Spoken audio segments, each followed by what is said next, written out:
First 15 moments Zola Mbatha saw the girl, the world's quiet stopped. The air in her huge cold mansion in Sandton felt like thick glass, and suddenly a hammer hit it. Thandi, who was just 15 years old but stood tall and tried to look much older, shuffled her worn shoes on the polished marble floor. She was scared, but she held her chin up just like her foster mother, Mama Sira, had taught her. She was here for a job, to be a maid. Zola Mbatha, the owner of the house, sat in a chair that looked like a king's throne. She didn't smile. Her eyes, sharp and dark like expensive coffee, swept over the girl.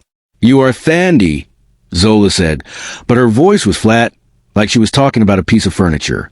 "Pastor Sifo says you are strong, and you are 18. Thandi swallowed, lying easily. "Yes, ma'am, 18. She hated the lie, but everyone knew they wouldn't hire a child. Zola nodded slowly. She picked up a heavy, shimmering glass statue from the mahogany table. It was her favorite, shaped like a soaring bird, and cost more than Thandi's entire village earned in a year. Then, Zola's eyes dropped from Thandi's face to her neck. Thandi wore only one thing that wasn't old or patched, a simple, small red wooden bead tied tightly onto a piece of worn string. It was a charm from her childhood, the one thing her foster mother, Mama Sira, had kept from the day Thandi was found. Zola's breath caught, a tiny, terrible sound, like a mouse squeaking under a heavy door. That bead. It wasn't just any bead. It was exactly like the one Zola's own grandmother had given her years ago, a piece she had broken in two. She had kept one half, and the other half, she had tied it around the ankle of the baby she put in a basket and left by the river 23 years ago. Wait, no, 15 years ago. 15 years ago. The sudden thought was like a lightning bolt inside Zola's elegant, cold mind. This girl, this maid, this stranger, was the same age as the date of her biggest mistake. Zola's perfect, controlled face twisted. It wasn't a look of recognition. It was a look of pure, frantic rejection. No, it can't be. That chapter is closed. That baby is gone. But the girl's eyes, they were the same shape as Zola's, wide and serious. The way the girl stood, stiff, ready to run, was exactly how Zola herself had felt when she was young and fighting for everything. Zola's hand began to shake, so violently that the shimmering glass bird slipped. It didn't just fall. It smashed on the marble floor with a loud, horrifying sound, scattering sharp, glittering pieces everywhere. Thandi jumped back, her eyes wide with fear. Zola, usually so calm and terrifying, didn't move. She didn't look at the broken, expensive mess. She only looked at Thandi. In the ringing silence, Zola leaned forward, her voice a low, rough whisper that scratched the quiet air of the house. "Tell me your mother's name," Zola commanded. "Now." Before we continue this emotional journey, make sure to like this story, subscribe to the channel, and comment below. Do you think Zola knows the truth already? Zola's house was called the Ivory Manor. It was so big it had its own security fence that looked like a fortress wall. Everything inside was white, silver, and gold. It looked beautiful, but it felt empty, like a huge, expensive ice palace. Zola had built this life for herself with years of hard work, cold ambition, and a huge, terrible secret she kept locked away in the deepest part of her heart. 15 years ago, when she was just started her business, she was young and terrified. She had a baby, a daughter, and a rich, powerful family who told her, "You choose the baby or your future." Zola chose the future. She paid a kind priest, Pastor Sifo, to take the baby far away to a place where no one would ever know her. She swore to forget the child, to forget Thandi. But secrets don't die. They just move. The baby, named Thandi, grew up in Matatili, a dusty town where the river ran brown, and children played with old tires. Thandi was raised by Mama Sira, a kind, tough woman who told her she was special, but never told her where she really came from. Thandi only had the small red wooden bead. "This is all I had," Mama Sira had told her years ago. "Keep it safe. It's your map." Life in Matatili was hard. Thandi was only 15, but the drought made everything worse. Mama Sira was getting old and sick. Thandi knew she had to leave to find work. Pastor Sifo, the same man Zola had paid all those years ago, came to her. He had watched Thandi grow up. He knew the truth. "Thandi, my child," Pastor Sifo said, his eyes sad but firm. "God is calling you to a place you must go. A place that will unlock your map. I have found you a job in the city. A maid in a very rich house in Johannesburg." Thandi packed her few clothes, kissed Mama Sarah goodbye, and took the long, loud, rattling taxi ride to the big city, clutching her small wooden bead the whole way. She didn't know it, but she was riding straight into the arms of the secret that made her mother abandon her. When Thandi finally got to the Ivory Manor, she met Gogo no Musa, the old housekeeper. Gogo no Musa had worked for Zola's family since Zola was a little girl. She was stout, strong, and her eyes missed nothing. She moved with purpose, adjusting every curtain and scolding the slow gardener. Gogo no Musa took one look at Thandi, her serious eyes, her tired hands, and her heart ached. She felt the heavy, quiet sadness that came with secrets. Gogo no Musa had been there 15 years ago. She had seen Zola struggle with the choice. She knew the baby was named Thandi, but Zola had made her swear on everything holy that she would never speak of it. "You start now," Gogo no Musa said, her voice gruff. "You follow the rules. This house is like a bank vault. Quiet, clean. You are the shadow. You move and speak only when you must." "Understood." "Yes, Gogo," Thandi whispered. "Good. Now, the main rule, do not disturb Madame Zola's peace. She likes silence. She likes perfection. Make no mistakes." Thandi was given a small, windowless room near the laundry. It had a tiny, hard bed and smelled like old soap. It was a huge drop from the dusty fields of Matatili, but at least it was a job. She put her small bag down. She took off her small red wooden bead and tucked it safely into her pocket. She began to clean. The first few days were a blur of hard work. Thandi learned quickly. She could fold sheets so flat they looked like iron. She could clean glass until it disappeared. She moved with a quiet, careful grace that surprised Gogo no Musa. Zola, meanwhile, didn't seem to notice Thandi at all. She was always busy on her phone, speaking in a sharp, important tone about money and power. She would walk past Thandi like the girl was invisible air. Zola's life was all about being seen and being perfect. Her friends were rich, noisy women who wore sparkling diamonds and loud perfumes. Thandi served them expensive tea and tried to be a ghost. But Thandi couldn't help but watch Zola. Zola was beautiful, elegant, and had the kind of strength Thandi only dreamed of. She was like a queen who lives in ice, Thandi thought. She has everything, but her house feels cold inside. That afternoon, Gogo no Musa found Thandi sitting alone by the laundry room, polishing silver that didn't need polishing. "You look like you saw a ghost, child," Gogo no Musa said, her eyes gentle but sharp. Thandi hesitated, then pulled the folded, yellow paper from her pocket, the crayon drawing of the red bead. "Gogo, I found this in the wall," Thandi whispered. "It's a drawing of my necklace. Who would draw this here?" "Who is the T?" Gogo no Musa took the paper. She didn't look at the drawing. She looked at the crayon. She looked at the shaky handwriting of the letter T. Her hand began to shake violently, making the old paper rattle. This was not a drawing by a baby. This was a drawing by a scared, lonely girl. Gogo no Musa had seen Zola draw as a troubled teenager. Gogo no Musa looked at Thandi's face, then at the drawing, and then her eyes closed as if she couldn't stand the truth anymore. "Thandi, listen to me," Gogo no Musa said, her voice low and heavy, full of 50 years of secrets. That drawing was made by a very sad girl a long, long time ago. She was scared she would forget what the bead looked like." "Who, Gogo? Who made it?" Thandi pressed, her own breathing shallow. Gogo no Musa put her hand on Thandi's cheek. "The girl who drew this, she had to choose between the life she was given and the life she wanted. She chose the big house. She chose the money. And she left the most important thing she had behind." Gogo no Musa didn't say Zola's name, but the truth was in the air, thick and sweet like the smell of ripe mangoes. Gogo no Musa knew, and now, she had given Thandi the first clear sign that her past was buried right here, in this house. Gogo, Thandi asked, her eyes filling with tears. Is my mother in this house? Gogo no Mbatha straightened up, her face now determined.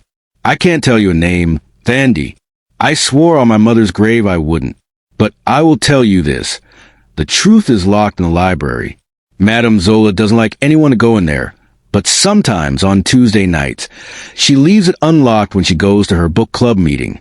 Gogo no Mbatha quickly tucked the drawing back into Thandi's hand, looking fearful, and then hurried away. Zola, still trying to keep Thandi occupied and away from her private wing, gave Thandi a terrible job. Cleaning the attic. This is your punishment for your imagination, Zola told her coldly.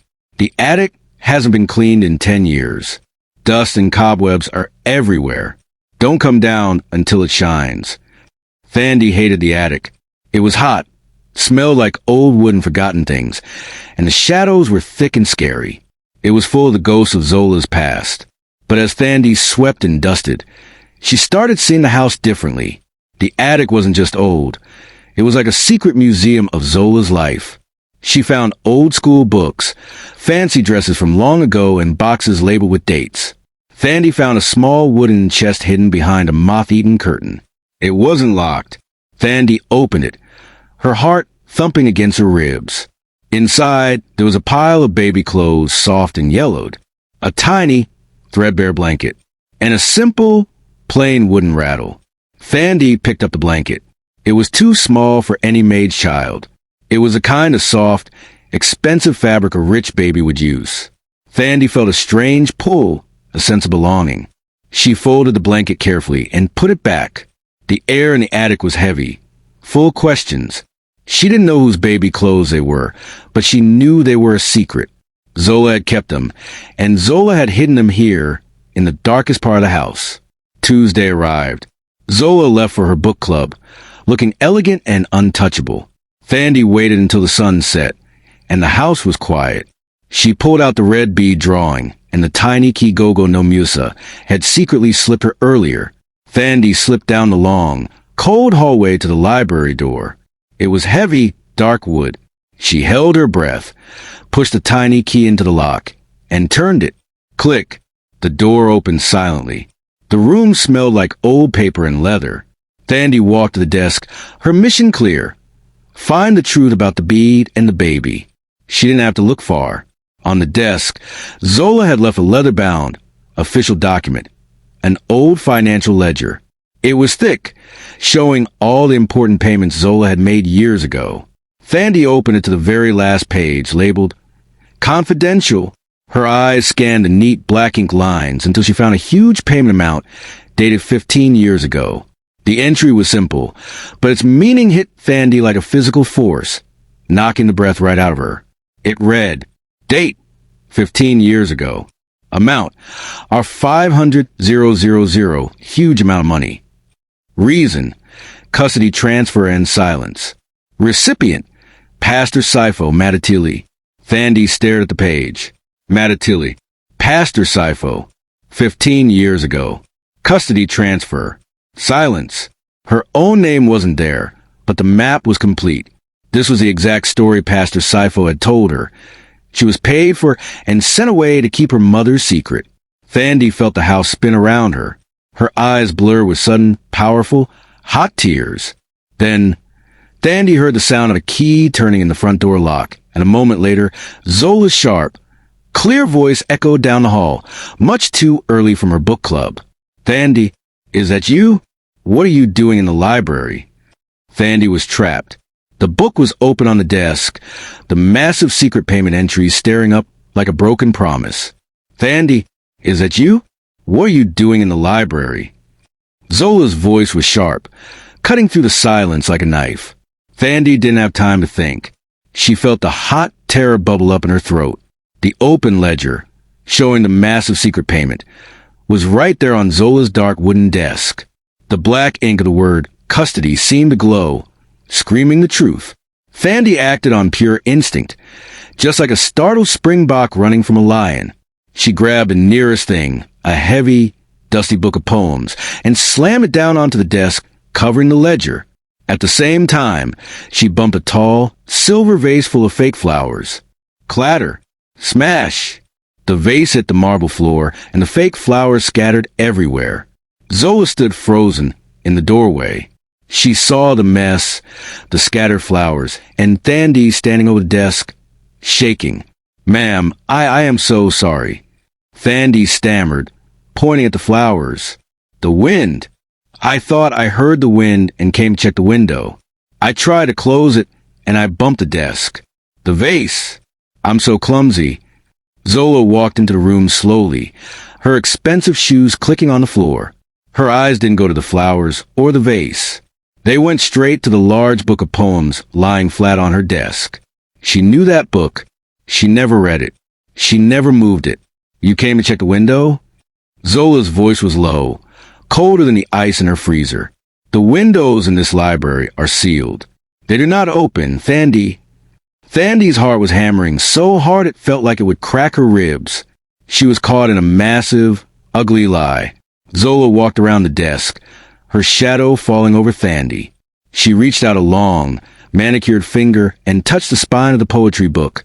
Thandi felt frozen, convinced that the moment Zola lifted that book, the game would be over. Zola would see the proof of her secret, and Thandi would be thrown out into the night. The truth lost forever. But Zola didn't lift the book. Instead, she gave Thandi a look of pure, cutting disgust.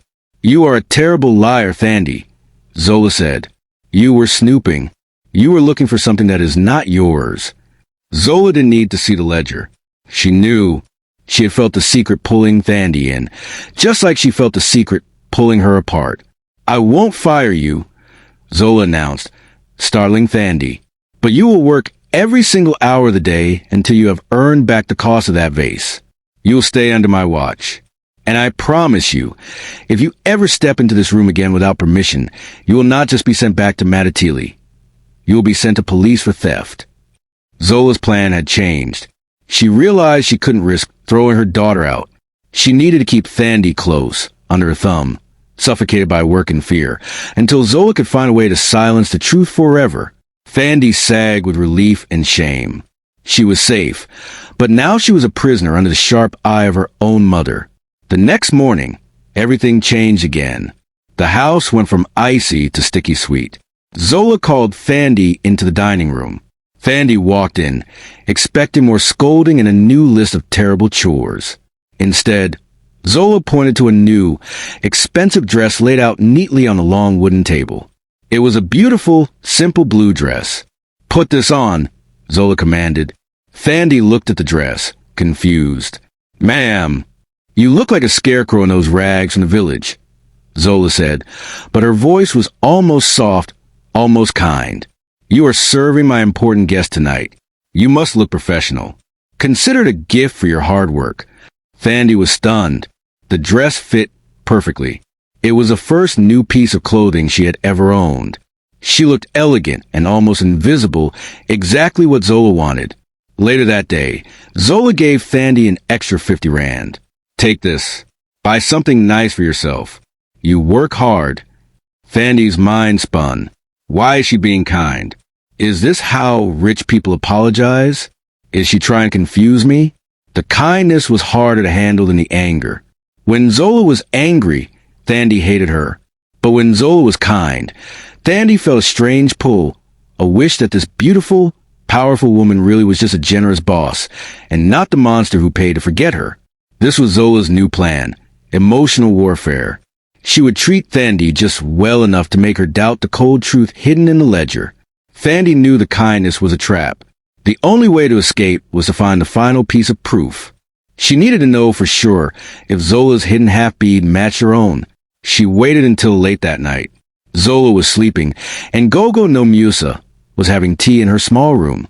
Thandi went to Gogo no Musa. "Gogo, I need the bead. I need the other half. I know she keeps it in her dressing room cabinet, the one she locks." Gogo no Musa sighed, running a tired hand over her face. "Thandi, you are dancing with fire. Zola is like a wounded cobra right now. She will bite." "But I saw the ledger, Gogo," Thandi whispered, tears welling up. "I know about the money.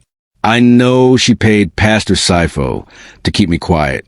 I just need to hold the proof, the small, true thing, and then I will know how to live. Gogo no Musa looked at Thandi's face, so young, so full of pain, and saw Zola's younger self reflected there. Wait here, Gogo no Musa muttered. She stood up and went to the back of the house. She had worked for Zola's family for too long. She had protected Zola's terrible secret for 15 years. But she couldn't watch two souls suffer anymore. Gogo no Musa didn't have the key to the cabinet. But she was old. She knew the house. She knew that a tiny and used cupboard on the side of Zola's dress was held by an old, rusted hinge that only needed a good, strong pull to come loose. It wasn't stealing. It was justice. Gogo no Musa returned 5 minutes later, her face pale.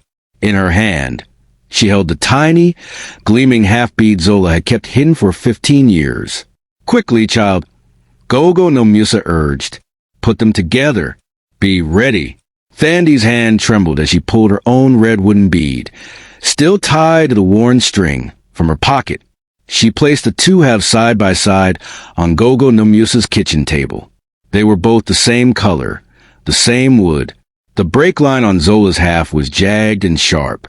The break line on Thandi's half was also jagged and sharp. Slowly, carefully, Thandi pushed the two pieces together. The two halves of the red wooden bead fit together perfectly. They clicked into place, making one single, whole, perfect bead. The worn string holding Thandi's piece suddenly felt heavy with truth. Thandi didn't cry. She felt a cold, hard sense of certainty. This bead was the last physical promise Zola had ever made her daughter. The final, undeniable proof. Now you know, Gogo no Musa whispered, her own eyes closed in prayer. The bead is whole, Thandi. The truth is whole. Thandi carefully pulled the two halves apart. She gave Zola's piece back to Gogo no Musa to return to the cabinet. She put her own piece back around her neck. She was no longer Thandi the maid. She was Thandi, the daughter, and she was ready for the final confrontation. The next night, Zola hosted a small, very important dinner for her powerful friends. Thandi wore the new blue dress. She looked like a professional server, discreet and quiet. Zola watched Thandi the whole evening. She wasn't watching the maid. She was watching her daughter. She watched how Thandi balanced a heavy tray, how she poured wine without spilling a drop, and how she moved with a quiet dignity. She looks too much like me, Zola thought, sipping her wine nervously. She looks exactly like my mother did when she was fighting for her business. Zola decided to push Thandi, to test her, to see if she could break the girl in front of everyone. During dessert, Zola stood up and tapped her glass. Friends, Zola announced, smiling brightly. You know I only hire the best. My staff is the reason my life is so easy. But I have a new girl, Thandi. She is young, but she is very talented. Thandi froze by the door, her blood turning to ice. What is she doing? Thandi, Zola called, her voice sharp. Come here. Thandi walked to the table, her heart a heavy stone. Zola picked up a silver dessert spoon. It was an old, expensive family heirloom, polished until it gleamed. Thandi, Zola said, her eyes locked on the girls. I want you to show my guests how you polish silver. Not with a rag. With your hands. Show them. It was a strange, cruel command. Polishing silver was the lowest job, and Zola was making her do it in front of the rich guests. It was a test of obedience and humility. Thandi took the spoon. The polished silver was cold in her hand. She didn't just rub it. Thandi rubbed the spoon with the simple, familiar rhythm she had learned from Mama Sira, her foster mother, who had learned from her own grandmother. 3 rubs up, 3 rubs down, a quick polish on the neck, and a final, hard rub on the bowl. It was a very old, specific polishing technique, one that had been in a few families for hundreds of years. Zola watched, annoyed. She had only meant to humiliate the girl. But Zola's oldest friend, Makimalo, a wise, quiet woman who had known Zola's family for decades, suddenly leaned forward, her mouth slightly open in surprise. Makimalo spoke, her voice shaking slightly. Zola, she whispered. Stop her. Zola looked at Makimalo, confused. Why? That polishing move, Makimalo said, pointing at Thandi's hands.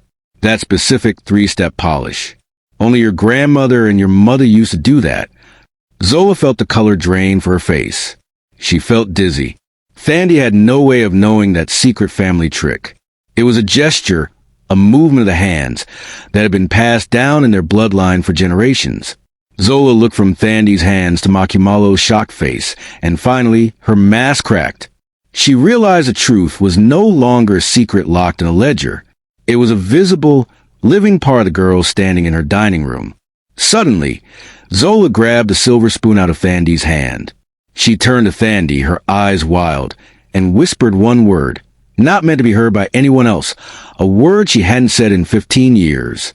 Nkasazana, princess/daughter.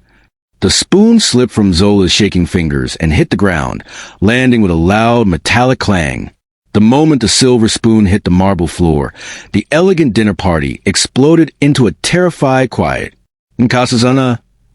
Zola had whispered the word, princess or daughter, and it hung in the air, heavy and full of 15 years of pain. Makimalo, Zola's old friend, stood up, her eyes wide. The other rich guests just stared, confused by the strange word and the broken tension. Zola acted fast, like a powerful dam bursting, and then quickly reforming. I apologize, everyone. Zola's voice was too loud, too bright. She forced a plastic smile onto her face. Thandi, clean this mess. You are dismissed. She steered her guests out of the room quickly, pushing them toward the front door with sharp words and false laughter. But she didn't let Makimalo leave. Zola grabbed her friend's arm and pulled her into the silent, cold study. Zola was breathing hard. She looked like a general who had just lost a secret war. You saw nothing, Zola hissed, locking the door. You heard nothing, Kimalo. You have known my family for 50 years. You know what I built here. That girl is just a maid with a strange habit. The polishing move is an old trick. It means nothing. Makimalo looked at the frantic, sweating Zola, not the confident queen of Sandton. Zola, my dear, that girl has your eyes. She has your mother's hands. And she knows the family polish we haven't used since 1980. The truth is standing in your kitchen, wearing your new dress. Zola rushed to her safe and pulled out a small velvet bag. The bag felt heavy with gold coins and crisp, new bank notes. She pushed the bag into Makimalo's hands. Take it, Zola begged, her voice raw. Take this. Forget the name, forget the polish, forget the girl. You never saw her. You never met her. This is the price of your silence. Makimalo slowly, carefully, pushed the velvet bag back across the desk. Zola, I'm already rich, Makimalo said, her voice sad and firm. And my silence is not for sale when it comes to the child. You made a terrible mistake, but you have one last chance to be a mother. I will not tell Thandi, but I will not lie for you anymore. You must face your daughter. Zola's final attempt to use money to hide her secret failed. The secret was now too big, too human, for gold to cover it. Zola was left alone, trapped in her study with the terrifying reality that the whole world might soon know. Thandi cleaned the dining room in a daze. The clanging sound of the spoon was still ringing in her ears, and the sound of the word Nkasazana felt like a gentle burn on her heart. She knew. She saw. She called me a name. Thandi was no longer afraid. She felt a cold, deep anger. This woman wasn't just a bad boss. She was a criminal who had paid to erase Thandi's life. Gogo no Musa found her, scrubbing the wine stains off the carpet. Child, be careful, Gogo no Musa warned, looking over her shoulder. Zola is wild right now. She is like a hurt animal. She will try to destroy you before you destroy her perfect life. She can't hurt me anymore, Gogo, Thandi said, her voice completely calm. She stood up, holding the dirty cleaning rag. She already did the worst thing. She abandoned me. Now I just need to find out why. Thandi thought about the ledger, the bead, the family polish, and the whispered name. She had all the puzzle pieces. She needed the motive. Why would Zola sacrifice her own daughter? Zola was too scared and too angry to sleep. She was pacing in her bedroom, drinking water and making desperate phone calls. Thandi saw her chance. Zola had left her phone on the kitchen counter while getting more water. It was a fancy, expensive phone, locked with a simple 4-digit code that Thandi had seen Zola tap in 100 times. Thandi quietly picked up the phone. Thandi went back to her tiny, windowless room and closed the door. Her hands were shaking again, not from fear, but from the importance of the moment. She quickly typed the 4-digit code. Click. The phone unlocked. Thandi didn't look at Zola's pictures or her messages. She went straight to the oldest app on the phone, Notes. Thandi found a note Zola had written 15 years ago, before Thandi was sent away. The note was labeled, "Why?" Thandi held her breath and began to read Zola's own words. October 20XX. I am leaving her today. I am giving her to Pastor Sifo. I have to. The shame is too much. My family said the baby will ruin the Mbatha name. If anyone knows I had a child before I was rich, before I was married, I will lose the business, the inheritance, everything. They will call me a failure. They said, choose the silver spoon or choose the baby's basket. I chose the silver spoon. It is cold, but it is safe. I will never look back. I must forget the feel of her tiny hands. I must forget mein Kasazana. Thandi's eyes burned as she read the confession. It wasn't about hating her. It was about shame and money.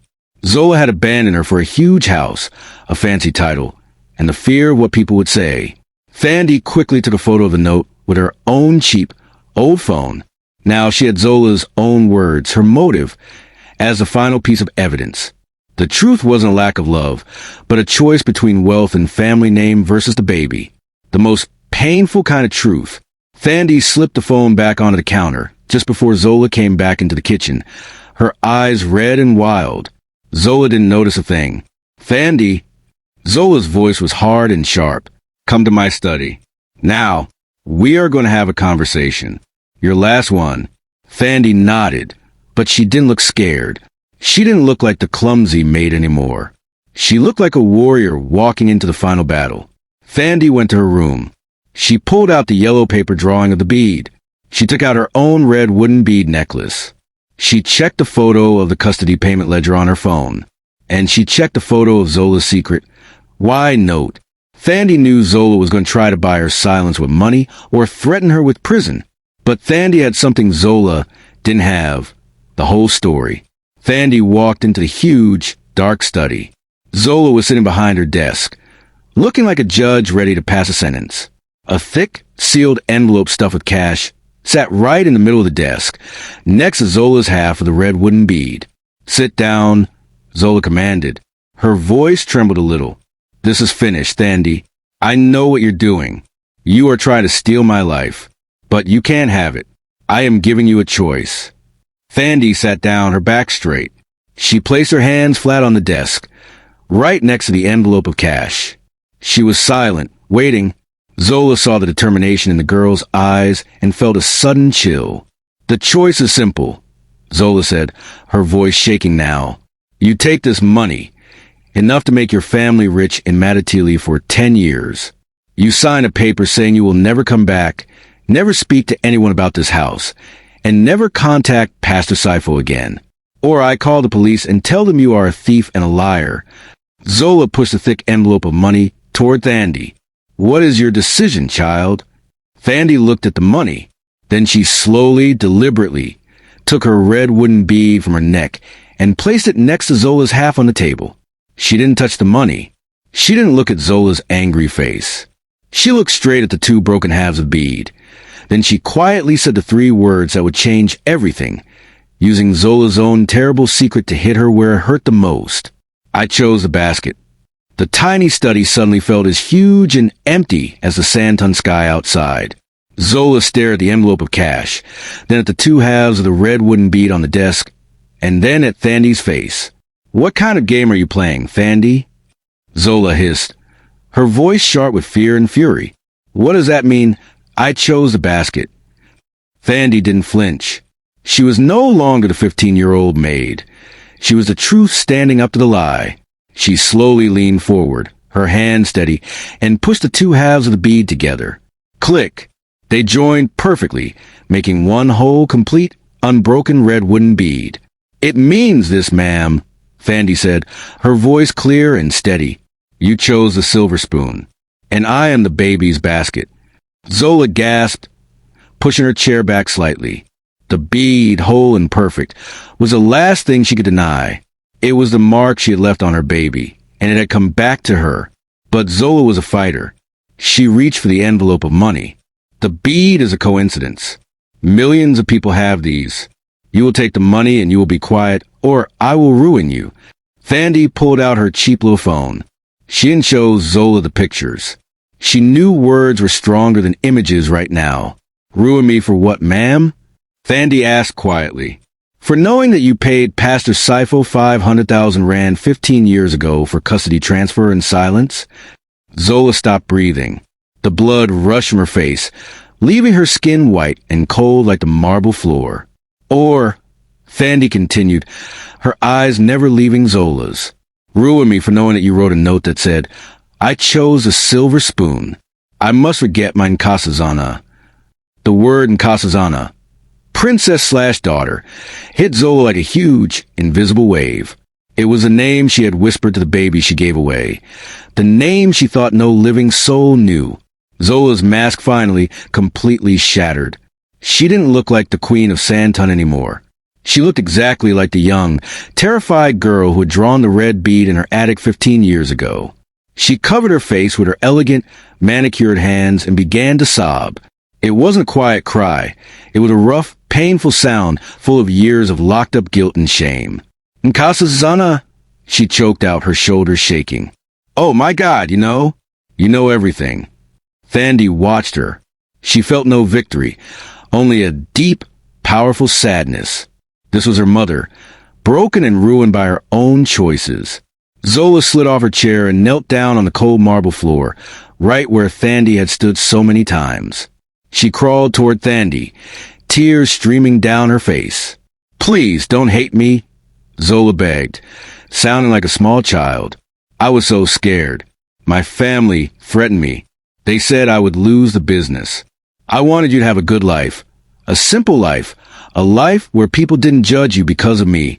I am so sorry. I am so sorry, my daughter." Thandi didn't move. She just stared down at the trembling woman who had abandoned her for a house and a title. The truth had finally come out, not with a huge scream, but with a wet, quiet whisper. Thandi reached out, not to touch Zola, but to pick up the whole red bead from the desk. She held it tight, the symbol of the truth now resting in her palm. "I don't hate you, ma'am," Thandi said, using the formal title one last time. "Hate is a heavy thing. I didn't come here to steal your house or your money." Zola looked up, her eyes wide with desperate hope. "Then what? What do you want, my daughter? The house? The business? It's all yours. Take it. Forgive me." Thandi slowly shook her head. "No, I don't want the silver spoon. That cost you your heart. That spoon is too cold." Zola started to cry harder, realizing that the one thing she offered, her wealth, was the very thing that had ruined her life and created this pain. "I just want one more thing," Thandi said, her voice dropping to a serious, final whisper. "I want to know his name." Zola looked confused. "Whose name, Thandi?" "My father's name," Thandi said simply. "You told me why you left me. You told me you forgot me. Now, tell me the last piece of my story. Who is he?" Zola took a deep, shuddering breath. She had kept that name locked away even tighter than the bead. It was the last sacred secret. "His name was Lethabo," Zola whispered, the name sounding foreign and old on her tongue. "He was kind. He never knew about you. I didn't tell him. I pushed him away before I knew what to do with you." Thandi nodded. Lethabo, a name, a face she could now imagine. Her story was finally complete. Thandi placed a whole red wooden bead gently on the desk, leaving it there for Zola. "You keep this, ma'am," Thandi said. "Keep it whole. And remember what you chose and what you lost." Thandi turned and walked toward the study door. "Wait! Thandi!" Zola scrambled up, reaching out. "Where are you going? You can't leave. You are my daughter. Stay here. We can fix this. Thandi stopped at the door, but she didn't turn around. She had been asking for a mother her whole life, and now she had found a rich, broken woman who didn't know how to be won. I am going to live my own life, ma'am, Thandi said. Not as your maid, and not as your hidden shame. I am going to find out who Thandi, the daughter of Lethabo, is. She opened the heavy study door and walked out, leaving Zola alone with the money, the secret note, and the perfectly whole bead on the desk. Thandi went to her tiny, windowless room, took her small bag, and smiled at Gogo no Musa on the way out. It's finished, Gogo, Thandi whispered. Gogo no Musa nodded, crying tears of relief. The house is quieter now, child. Go with God. Thandi walked out the front gate of the Ivory Manor and onto the busy, noisy street. The air no longer felt like thick, fragile glass. It felt like fresh, clean wind. Thandi had traded the gold of Sandton for the truth of her name, and she was finally free. Zola Mbatha was left alone in the huge house, still rich, still powerful, but forever haunted by the single whole red wooden bead that proved she made the worst trade in the world.